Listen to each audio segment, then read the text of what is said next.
The Holy Gospel according to Mark. Glory to you, O Lord. Jesus came to his hometown, and his disciples followed him. On the Sabbath he began to teach in the synagogue, and many who heard him were astounded. They said, "Where did this man get all this? What is this wisdom that has been given to him? What deeds of power are being done by his hands? Is this not the carpenter, the son of Mary, the brother of James and Joseph and Judas and Simon? And are not his sisters here with us?" And they took offense at him. Then Jesus said to them, "Prophets are not without honor except in their hometown and among their own kin and in their own house." And he could do no deed of power there except that he laid his hands on a few sick people and cured them. And he was amazed at their unbelief. Then he went about among the villages teaching. He called the 12 and began to send them out 2 by 2 and gave them authority over the unclean spirits. He ordered them to take nothing for their journey except a staff, no bread, no bag, no money in their belts, but to wear sandals and not to put on 2 tunics. He said to them, "Wherever you enter a house, stay there until you leave the place. If any place will not welcome you and they refuse to hear you, as you leave, shake off the dust that is on your feet as a testimony against them." So they went out and proclaimed that all should repent. They cast out many demons and anointed with oil many who were sick and cured them. The Gospel of the Lord. Praise to you, O Christ. If you have ever been on or had one of your children go on a mission trip with Jen Bradbury, you know that she puts together an amazingly exhaustive packing list. These lists are extremely helpful to be sure you know everything you could possibly need while serving in a community that could be anywhere from up the road in Milwaukee to the other side of the world in Rwanda.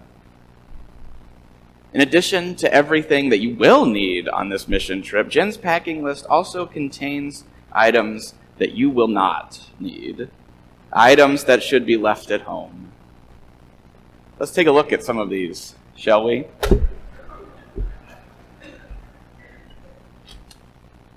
Pretty much anything electronic. Don't try and sneak anything past the list. It still mentions things like Walkman and iPods.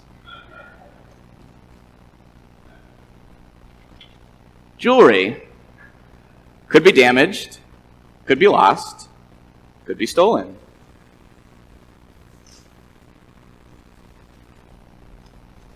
Hair dryers. There's not a lot of time between wake up and let's go, so taking time to primp is not needed.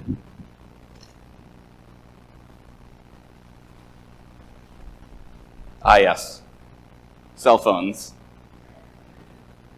After going on mission trips, it is amazing to me to see the difference between our groups, interacting, socializing, being present with one another, and some of the other groups on the same trip as us, engrossed in their phones, completely isolated from one another, their attention anywhere but where we are physically. All of this just goes to show, if you have a question about whether you should or should not bring something on a mission trip, Jen's packing list will absolutely solve that for you. In our gospel today, Jesus sends his disciples out 2 by 2. They're going door to door.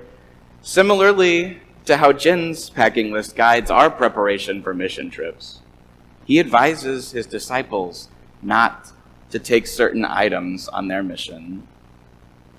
Let's see what these things are that Jesus prohibits his disciples from taking along. He says no bread. It seems odd, kind of like, right, you need this to live, but all right. A bag. Well, I guess we're not bringing any souvenirs home from this trip. And money. Yep, so definitely no souvenirs. And a second tunic, and now we're talking. Here's the first thing that makes sense. I personally think that one layer is always warm enough, so I would be glad to follow Jesus on this one.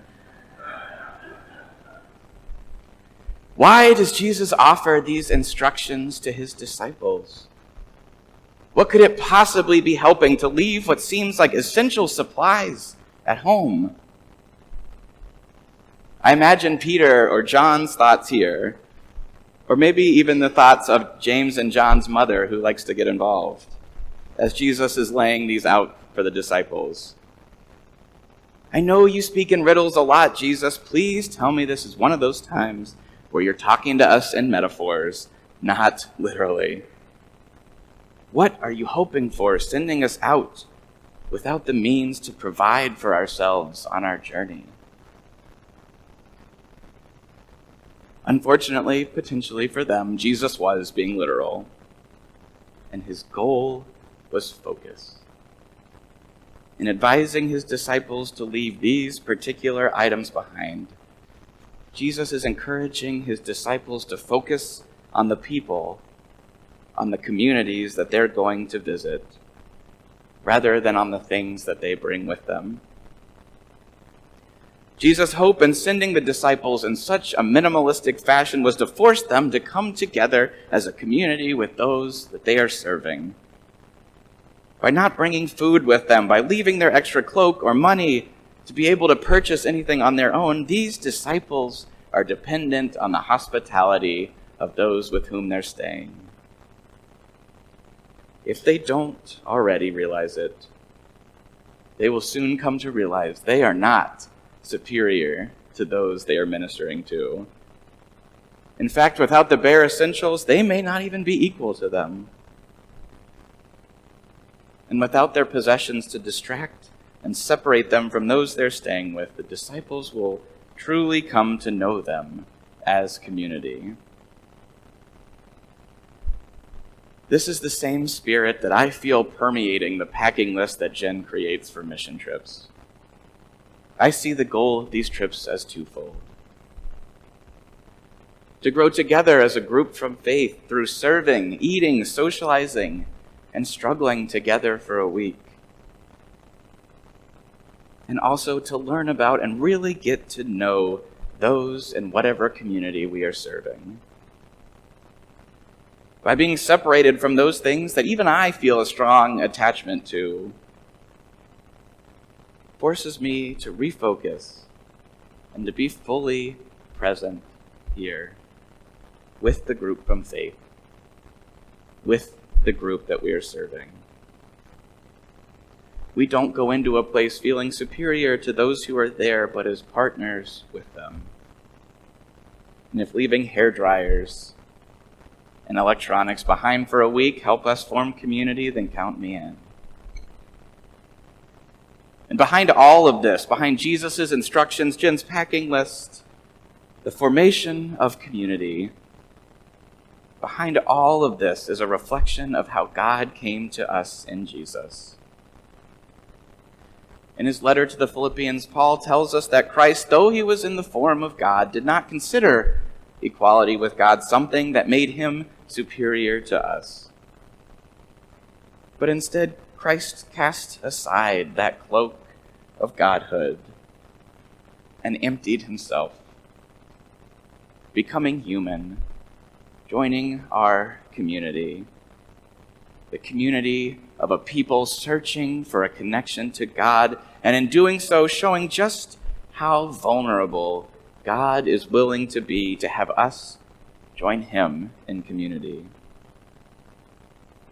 A vulnerability that took Jesus all the way to the cross, ensuring that there will always be a place for us in God's community. Now, community does not just happen regardless of how many phones are left behind. Community, a true sense of belonging to a place and to a people, does not come about without willing to be vulnerable with one another. Had the disciples brought that bread, money, change of clothes, the means to be self-sustaining along with